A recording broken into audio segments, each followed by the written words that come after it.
সহিহ বুখারীতে হাদিস আছে, নবীর কানে যখন এটা আসলো, নবী খুশি হয়ে বললেন, লা ইউফলিহা কওমুন ওয়াল্লাউ আমরাহুম ইমরাআতান।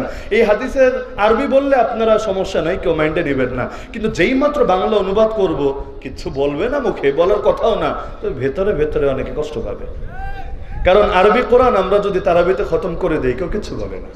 কিন্তু একই কথাগুলো যদি আমরা জুমার মিম্বারে বলি, মাহফিলের মঞ্চে বলি, হামলা মামলা করতেও ছাড়ে না। পার্থক্য কোথায় আরবি আর বাংলায়? আরে আরবিতে খতম তারাবি শুনলা, হাদিয়াও দিলা, পরের বছরের দাও তো কনফার্ম করে দিলা, বাংলায় বললে কেন গর্জে উঠলা? পার্থক্যটা কোথায়? তার মানে কোরআনকে বরকত হিসাবে নিতে রাজি, কোরআনকে হেদায়েত হিসাবে নিতে রাজি না। হেদায়েত আর বরকতে পার্থক্য আছে।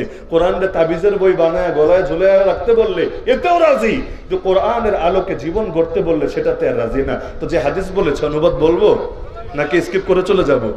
অনুবাদ হলো বুখারীর হাদিস। তো এখন সহিহ না জয়ীফ এটা আমার বলে দেওয়া লাগবে না, যাদের ন্যূনতম পড়াশোনা আছে ইসলাম সম্পর্কে সবাই জানেন।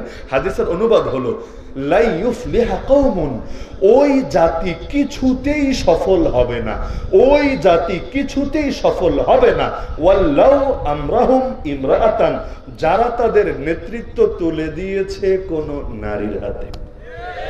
হাদিসের অনুবাদ। এখন আমি আগেই বলেছি, কেউ কষ্ট পেলে আমার কিচ্ছু করার নাই, পারলে প্রমাণ করেন হাদিসটা জাল, বুখারী শরীফে জাল হাদিস আছে বা দুর্বল হাদিস আছে, তাহলে আমি আমার বক্তব্য প্রত্যাহার করে নেব।